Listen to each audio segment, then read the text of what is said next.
when the Indonesians were disturbing the East Timors, wasn't the same UN, the Security Council, that forced the East Timorese needed to have a country on their own, and the UN supervised, send UN army to go and force and help for law and order and establishment of East Timor becoming a country. What is the size of the East Timorese population? Is it up to 1.5 million? Is a country.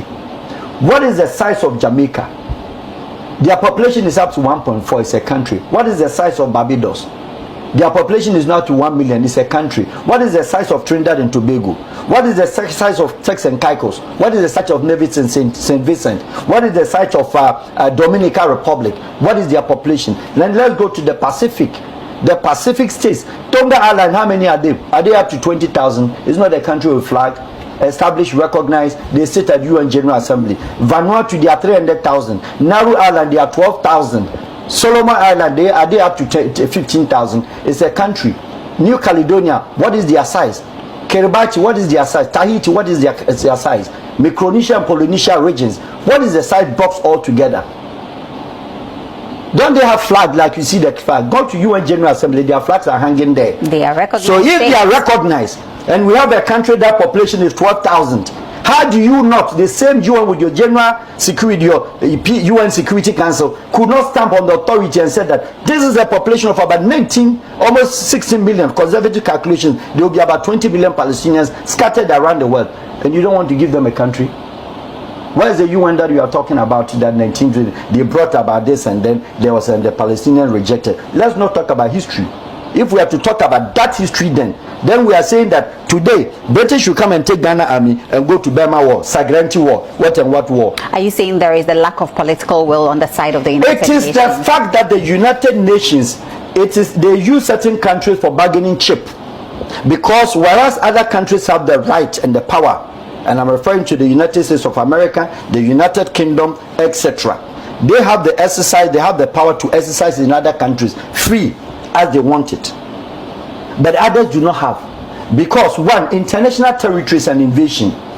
Israel on the Golan Heights, Israel in Lebanon, when Yasser Arafat at the time had the PLO and he went, Israelites were chasing him and he went to Lebanon, Israel were able to do ground strike, entered with their uniform and went to Lebanon to chase them out. The UN was existing. They didn't talk. That you were not even allowed with the UN under the charter, either the Vienna Convention, either the Swiss Convention or New York Convention. None of them gave the right for any country to wear your uniform or to use your military arsenals and cross over without subject to UN's approval. But Israel did it. What happened? When Yasser Arafat was struck, they struck him in Lebanon. He left and came to Tunisia. Hammam shot. 1985, what happened? IGF, intelligence, Israel, they went to Hammam-Shot and bombarded Tunisia. Was that allowed? Did UN speak? How does a country also move from other territory when you're on the air? If you're chasing Yasser Arafat, he was in somebody's country. There were citizens of Tunisia living in Hammam-Shot, living in Hammam-Lif, living in Hammamet. Was that allowed? Justified? But they did it. They did it. So, you see, is it possible today that Ghana will just get up and say that Togo, Lomé, part of it is ours? We're invading Lomé. That brings us to the ECOWAS story, the story that I did with you, when I told that you cannot just choose and pick which one you feel is right and which one that is wrong. And that is what the UN and the weaknesses of the UN and then the hypocrisy of the UN that makes it disrespected by other countries that they feel that UN is nothing to them. But the United Nations, let it exist in flags. UN has flags. The existence of UN, we've had 10 UN Secretary Generals. The first one, Gordon Jeb, he was just only a caretaker. He was not confirmed. But then it started with what was the name? Yes, Lai. And then Utant came. Hammarskjöld came. And then what's the name? The Austrian Kudvaitam being the third. From Kudvaitam, Paris de Koya, Kofi Annan, Ban Ki-moon, Guterres.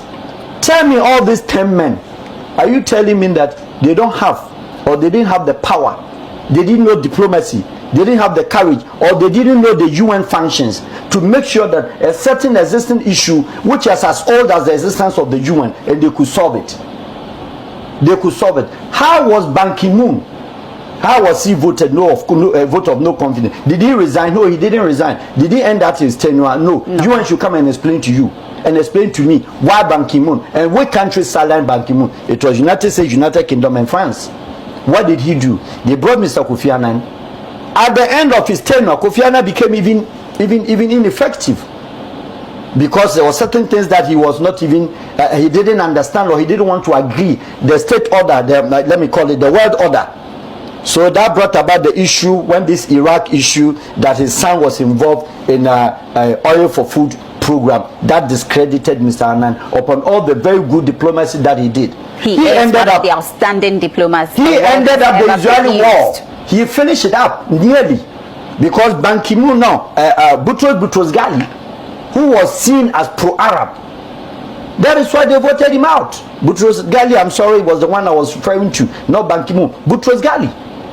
After Paris the Koya, they sacked him, and Kofi Annan had 2 terms, 8 years solid, 10 years or 8 years solid. What happened to him? You understand? So from Kofi Annan, Ban Ki-moon, and then Guterres, and then look at always the shift, the US presidents that have come and left. Clinton with Kofi Annan, Bush came to do with how do we call it, Ban Ki-moon. Okay, Bush, Trump, Trump met Ban Ki-moon. Some of them somehow, the US presidents, somebody like Trump, he said no, America was not going to commit all her resources, etc., into that, and this issue should be dealt with at diplomatic level. What about Obama? Obama was very straight on the subject, that the same way that the Israelis sees their kids going to school without any military presence, he expects that the Israeli must also accept the Arab kids are also living in trauma, etc. He was very clear on the point.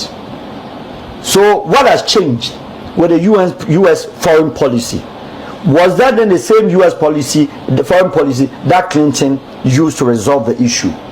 Was that the same US foreign policy that Bush somehow didn't attend the topic or didn't treat that topic, but he was a little bit, he left it open? So let's say that Bibi Netanyahu, who has had the third times in the history of Israel, being the only prime minister who had come back to back 3 times, all in the good name of using Palestine as a tool to keep his political aspirations and political disbet. Whenever any existing US president was against Bibi Netanyahu, he had a very a rift with them. He had a serious one with Obama. He had a serious rift with Trump because he didn't have his way. Meanwhile, he had also disaffection by the Israelis because of his problem that he had. So you're saying the non-declaration of Palestine as a state benefits the United States? The Americans should, I'm not saying that for them, but Americans should tell me why they insisted on and make sure they were power players and support of South Sudan. America did a lot and helped the world. That what Omar Bashir, because at that time a certain Omar Bashir had been declared wanted. So the South Sudan claiming to be and have a self-determination, the same issue of statehood, America was a bigger player, supported with money, logistics, intelligence, and everything. So if America supported for a statehood, a state to be made, called the youngest African nation, called South Sudan, what is the difficulty that America cannot stamp on the authority and make sure that a recognition, a declaration, both the UN, United States to recognize Israeli, stay. Palestine is a country. Let us see the world order. How crucial is the role of the United States in resolving this crisis? Listen, America always says that we stand by Israel.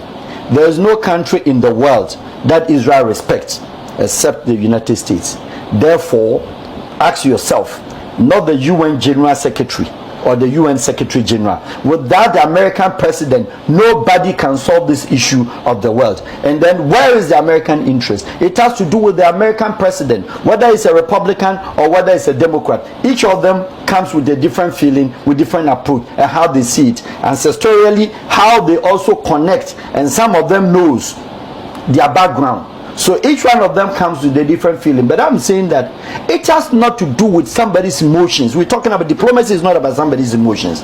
Diplomacy is about reality. But even when you cannot voice where you stand, in diplomacy, you have to keep quiet if you don't have anywhere that you belong to. That is the intelligent